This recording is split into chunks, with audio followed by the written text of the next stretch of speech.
নমস্কার বন্ধুরা, অভিনব চৈতিস ব্লগে তোমাদের সবাইকে আবার একবার স্বাগত জানিয়ে আজকে নতুন আর একটা ব্লগ শুরু করছি। তোমরা সকলে কেমন আছো, কে কোথা থেকে আমার ব্লগগুলো দেখছো আর দেখে কেমন লাগছে সেটা অবশ্যই কমেন্ট করে জানিও। ভালো লাগলে লাইক করো, বন্ধু বান্ধবের সঙ্গে শেয়ার করো। যারা ইউটিউব থেকে দেখছো তারা চ্যানেলটাকে সাবস্ক্রাইব করে দিও, পাশে থাকা বেল বাটনটাকে অল করে দিও। আর যারা ফেসবুক থেকে দেখছো তারা পেজটা অবশ্যই ফলো করো। আজকে বুধবার আর দেখতেই পাচ্ছ সকাল থেকে কি সুন্দর একবারে অঝোর ঝরে বৃষ্টি শুরু হয়ে গেছে। বৃষ্টি হচ্ছে ক্ষতি নেই, সে হোক, কারণ যা কদিন মারাত্মক গরম হচ্ছিল সেখানে বৃষ্টি হলে একটুখানি ওয়েদারটা 19-20 হয়, সেটা মন্দ লাগে না। কিন্তু এই যে রাস্তায় বৃষ্টি পড়ার সঙ্গে সঙ্গে জল দাঁড়িয়ে যায়, এটা বড্ড বিরক্তিকর ব্যাপার, একেবারেই পছন্দ হয় না। তোমাদের দাদা বেরোবে অফিস, তারপর চেয়েও বড় কথা আজকে আমার বাড়িতে আসবে কিছু আমার আত্মীয়। তো যার জন্য সকাল থেকে আজকে সকালবেলা উঠেওছি অনেকক্ষণ আগে, প্রায় তখন ঘড়িতে 6:15 মতো বাজে, যে সকাল সকাল উঠে রান্না কাজ শুরু করব, অনেক রকম কিছু করব বলে চিন্তা ভাবনা করে রেখেছি। কিন্তু সে সমস্ত কাজ সব গেছে পণ্ড হয়ে। ঘড়িতে এখন প্রায় বেলা 12টার মতো বাজতে যায়, আর এতক্ষণে আমি স্নান সেরে এসে সবেমাত্র চাটনিটা বসিয়েছি।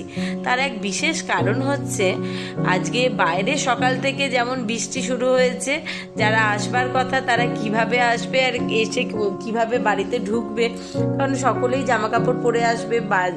রাস্তার জমা জল জমে গেলে গায়ে পায়ে লাগলে সেটা একটু সকলেরই খারাপ লাগে, কিন্তু সেখানে তো আমাদের কিছু হাত নেই, কিছু করবারও নেই। কিন্তু যেটা মেন দুর্ভোগের কারণ হচ্ছে বাইরে যেমন বৃষ্টি পড়া শুরু হয়েছিল সকাল থেকে, আর আজকে আমার বাড়ির ফ্ল্যাটে যে মেশিনে জলটা ট্যাঙ্কে ওঠে মোটর দিয়ে, সেই মোটরটা গেছিল জলের জ্বলে, যার ফলে সকাল থেকে এক ফোঁটাও জল ছিল না ট্যাঙ্কিতে। আর যতটুকুনি জল ছিল মোটামুটি জলটা সরু হচ্ছে দেখেই 2-1 বালতি ভরে রাখা হয়েছিল, কোনো রকমে মুখ হাত ধোয়া, একটু বাথরুমটা সারা, এতটুকুনি কাজ হয়েছিল। তো সকলে মিলেই প্রায় বসে বসে মিস্ত্রি আসতে 10টা বাজিয়েছিল, আর সারিয়ে যেতে যেতেও প্রায় 10:30 পৌনে 11টার মতো বেজে গেছিল। আর আমরাও স্নান সেরে আস্তে আস্তে 11:30 বেজে গেছিল। আর এরপরেই শুরু হয়েছে যত রাজ্যের সমস্যা। ওই জন্য আজকে সেজমাকেও কাজে লাগিয়ে দিয়েছি বসে, একবার বলছি পেঁয়াজ কেটে দাও, একবার বলছি গাজর কেটে দাও, কারণ আজকে আমি তো দিশাহারা অবস্থা। সমস্ত কাজ কি করব, কেমনভাবে করব, যেমন প্ল্যান করে একটা গুছিয়ে সাজিয়ে রেখেছিলাম এটা হবে ওটা হবে, সব কিছুই তো বিগড়ে গেছে। আর আমার মাথাটা বিশ্বাস করো একেবারে কাজ করছে না, কি যে করব আমি দিশাহারা হয়ে পড়েছি। রান্না করব, রান্নার জোগাড় করব, ঘরদোরগুলোকে একটু ঠিক করব। আমার মা আমার দৌড়াদৌড়ি দেখে হাসি থামাতে পারছে না, সেও বেচারা এই বেলা 12টা বাজে। আজকে আমি স্নান করে এসে আর পুজো করতেও যাইনি, মাকে দিয়ে পুজোটা করিয়েছি। মা এই পুজো সেরে এসে মিষ্টি দিয়ে পরোটা খাচ্ছে। আর আমরাও মায়ের পুজো করতে যাওয়ার সময়তে তোমাদের দাদা, রিক, সেজমা সকলকে আজকে সব কেনা জলখাবারই খাওয়া হয়েছে। ঘরে আর কিছু করবার অবস্থায় ছিলাম না, কারণ ভীষণ বিরক্ত লাগছিল। জল না থাকলে ঘরে যেটা হয়, আসল কাজের জিনিসই তো নেই, কি করব কিছুই বুঝতে পারছি না। যাই হোক, তাড়াহুড়ো করে কোনো রকমে একদিকের হাঁড়িতে দেখতেই পাচ্ছ ফ্রাইড রাইসের জন্য রাইসটা বসিয়ে দিচ্ছি। জলটা ফুটে গেছিলো, গরম মশলা দিয়ে জলটা ফুটতে বসিয়েছিলাম, চালটা দিয়ে দিচ্ছি। আর আরেকদিকে ওখানে ওই যে দেখতে পাচ্ছ, এই যে এখানে বেশ অনেকটা পরিমাণে আজকে মাংস আছে, কারণ অনেকগুলো মানুষ একসঙ্গে একটু বেশি করেই আনতে হয়েছে।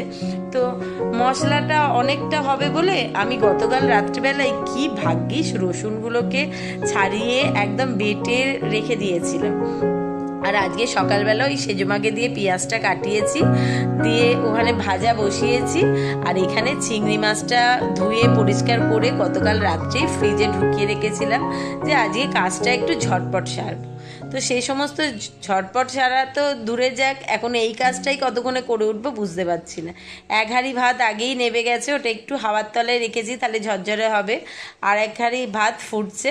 এখানে চিংড়ি মাছগুলো বার করে রেখেছি, ওটা একটু বরফটা ছেড়ে গেলে লবণ হলুদ একটু পাতিলেবুর রস মাখিয়ে রাখবো। আর ওদিকে তো মাংসর পেঁয়াজ ভাজতে ভাজতেই এসে গেছে যাদের আসবার কথা ছিল। আসবার কথা হচ্ছে এরা হচ্ছে আমার 3 বোন, আর ওই যে পাশে দেখতে পাচ্ছ ও হচ্ছে আমার বোনঝি। যেহেতু প্রায় অনেকগুলো দিন দেখতে দেখতে কিভাবে দিনটা কেটে গেল সেটা বুঝতেই পারছি না। সেজমা আজকে প্রায় 13-14 দিন হয়ে গেল আমাদের বাড়িতে এসে রয়েছে, কিন্তু আর উনিও থাকতে চাইছেন না, থাকতে পারছেন না নিজের সংসার নিজের ঘর ছেড়ে। আর বোনেদেরকেও অনেক দিন ধরে আসবার কথা বলে বলে আজকে 3 বোন একসঙ্গে এসছে। আমার বাড়িতেও একটুখানি ঘোরা আসা হবে, আর সেই সঙ্গে সেজমাকে নিয়ে বাড়ি ফিরবে। তো একদিকে যেমন আনন্দ, বোনেরা এসছে অনেক মানে অনেক দিন বাদে বলতে বলতে, সেরকম আবার আরেক দিকে একটু দুঃখও বটে, মানে হাসি কান্না মিলিয়ে আজকের দিনটা। কারণ এতদিন মা ছিল, সেজমা ছিল, সারাক্ষণ সময়টা কিভাবে কাটছিল, রান্না গল্প কাজ, ছেলেবেলার কত স্মৃতি উঠে আসছিল, মানে বিভিন্ন রকম মুহূর্তে বিভিন্ন রকম গল্প কথা বলতে বলতে খুব সুন্দরভাবে সময়টা কেটে গেছে। একটুও বুঝতে পারিনি যে কোথা থেকে 14-15 দিন কেটে গেল। আর এই যে আজকে ওরা এসছে, কতক্ষণ সময় থাকবে তার তো ঠিক নেই। প্রায় ঘড়িতে এখন 1টার মতো বাজতে যায়, আর খানিকক্ষণ বাদেই হয়তো খাওয়া দাওয়া সেরে বেরোবে। কারণ বলেছিলাম তো সকলকেই আজকের দিনটা থেকে যেতে, কিন্তু ওরা থাকতে পারবে না, মেয়ের পড়া আছে, তারপর জামাইবাবু ভগ্নিপদ সকলের কাজকর্ম, যাই হোক সব মিলিয়ে ওদের একটু কোল্ড ড্রিঙ্কস দিয়েছি খেতে। আর ওই দেখো দেখতেই পেলে এক গাদা মিষ্টি, দই, কোল্ড ড্রিঙ্কস, এত জিনিস নিয়ে এসছে। তো সকলে মিলে রান্নাবান্নার কাজ তো প্রায় ওদিকে হয়ে গেছিল। রাইসটা করতে বেশিক্ষণ সময় লাগবে না, সেজমাকে কুটতে বসিয়ে দিয়েই ঝটপট কথা বলতে বলতেই ওদের একটু কোল্ড ড্রিঙ্কস মিষ্টি দিয়েছিলাম। আর এদিকে মাংসটা হয়ে গেছে, রাইস হয়ে গেছে। এখন এই চিংড়ি মাছের মালাইকারিটা ঝটপট করে তোমাদের দাদাকে খেতে দিতে হবে, কারণ ওর আজকে 1টা থেকে অফিস, ও তাড়াতাড়ি বেরোবে। তো বোনেদের সঙ্গেই খুব বেশিক্ষণ কথা বলবার সময় হবে না বলে আজকে অফিসে বলে ম্যানেজ করে একটু আধ ঘন্টা সময় বাড়িয়েছে, যে ও 1:30 করে বেরিয়ে যাবে। কারণ যেহেতু সকাল থেকে জল ছিল না, ভীষণ রকম কাজের অসুবিধা হয়েছে, তাই কোনো প্রকারে সে রান্নার যে কি হাতি আর কি ঘোড়া হয়েছে বুঝতে পারছি না। মানে কোনো রকমে খাবার যোগ্যই হয়েছে কিনা সেটাও জানি না, শুধু সেদ্ধ হয়েছে এতটুকুনি বলতে পারবো। যাই হোক ওই কোনো রকমের রাইস, মাংস আর চিংড়ি মাছের মালাইকারি করেছিলাম। গরম খাবার অল্প একটু খেয়ে ওই যে জলের মধ্যে একদম রেনকোট পরে নিয়েই বেরোচ্ছে, কারণ এখনও বাইরে চলছে তেড়ে বৃষ্টি। মোটামুটি চিংড়ি মাছের মালাইকারিটা প্রায় হয়ে গেছিল, কিন্তু আরেকটু গ্রেভিটা বাড়াতে হবে, কারণ আমি একটু কষা হতে হতে, যেহেতু চিংড়ি মাছ বেশিক্ষণ তো করতে সময় লাগে না, তো একটু কষা হতে হতে সেই অবস্থাতেই ওকে তুলে দিয়েছিলাম। আর এখানে আরেকটুখানি ঝিমে আছে বসিয়ে রেখেছি, এটাতে হালকা একটু গরম জল দিয়ে আর একটু নারকেল কোড়া নামাবার আগে দেবো, একটু এমনি দুধ দেবো, গরম মশলা দেবো, যাই হোক টুকটাক জিনিস দিয়ে নামাবো। মোটামুটি বাদবাকি রান্না সমস্ত হয়ে গেছে। এখন একটুখানি সকলে মিলে যতক্ষণ সময় হাতে আছে একটু কথা বলি, তারপরে একসঙ্গে সকলে খাবার দাবার বেড়ে খাওয়া দাওয়া করে নেব। সময়ও যদিও বিশেষ হাতে নেই, ঘড়িতে প্রায় 1:45 বাজে। পুচকিটাকে খেতে দিয়ে দিয়েছি, ওর খাওয়া হয়ে গেছে। তো এবার চলো আমরাও সকলে একসঙ্গে খাওয়া দাওয়া সেরে নিই। এখানে এখন চলছে কিন্তু আমাদের গোল মিটিং বৈঠক, সেই সমস্ত ছোটোবেলার স্মৃতি নিয়ে চলছে রাজ্যের গল্পগুজব।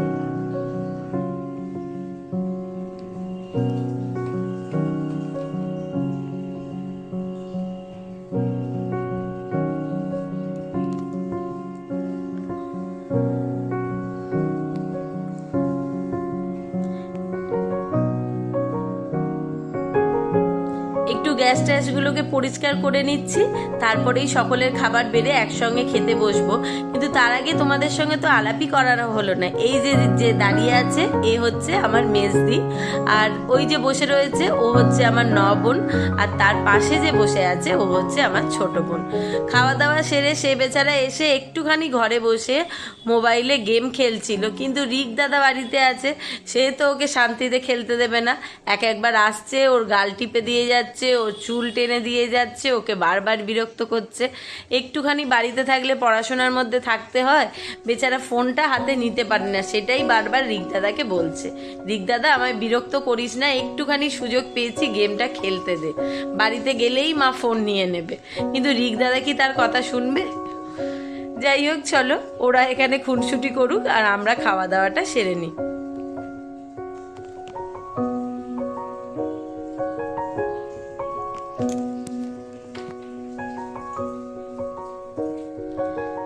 খাওয়া দাওয়া করবার সময়তে এত গল্প গুজবে সকলে মজে গেছিলাম, তখন এর ভ্লগটা আর বানানোই হয়নি, একটুও ভিডিও কিচ্ছু রাখতে পারিনি।